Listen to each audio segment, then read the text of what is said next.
Hello everybody, this is Dr. Cole. It's Sunday afternoon, January 23rd, as we enter now week 3 of Comparative Governments, Political Science 3143 for the spring 2022 term.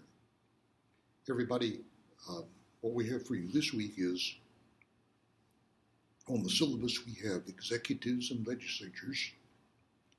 We have a discussion scheduled for later this week and a quiz, a second quiz, 1 week from tomorrow, Monday the 31st. Now, the syllabus covers this week executives and legislatures. And one thing you will notice is a very important distinction with regard to both executives and legislatures is whether you have a presidential or a parliamentary system. Now, before midterm, the first 3 specific countries we'll be looking at, Great Britain, Canada, and Germany, these are all examples of parliamentary systems, where the head of government is chosen from the ranks of the, generally the lower chamber of the legislature, the House of Commons in the 2 English-speaking countries, Britain and Canada. Canada mostly English-speaking. And then in Germany it would be called the Bundestag. So you have a prime minister, or in Germany it would be called the chancellor. But again, chosen from among the ranks of members of the legislature. The leader of the largest party or the biggest party in the governing coalition, generally speaking. Of course, you may also have hereditary or non-democratic executives, but the distinction between parliamentary and presidential systems is an important one, both with regard to the study of executives and of the legislature. Now, for our discussion, running later this week, Wednesday through Friday, the 26th through the 28th, we anticipate what's a little later on the syllabus with regard to political parties. We'll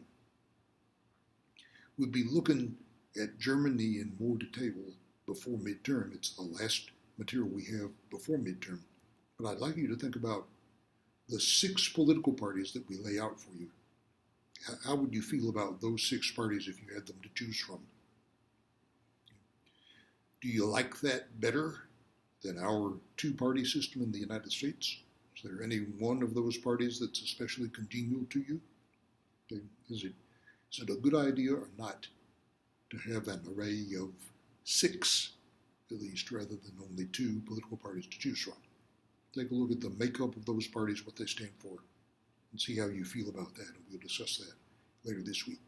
Then Monday the 31st, we have some material for you about an executive who's garnered a lot of attention around the world, Viktor Orban of Hungary.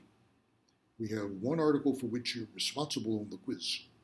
And then I gave you an alternative article which you may read, but you're not specifically responsible for, that'll give you a different perspective on Viktor Orban.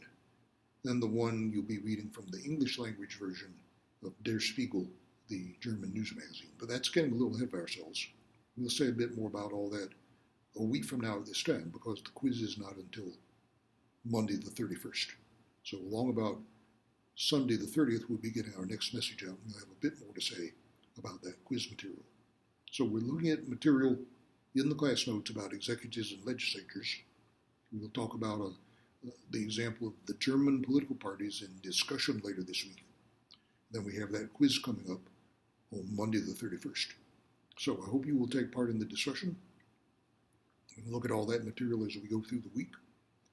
And we'll be talking to you a week from now, at which time we'll be getting ready for our second quiz. So study hard, take it easy. We'll talk to you next week.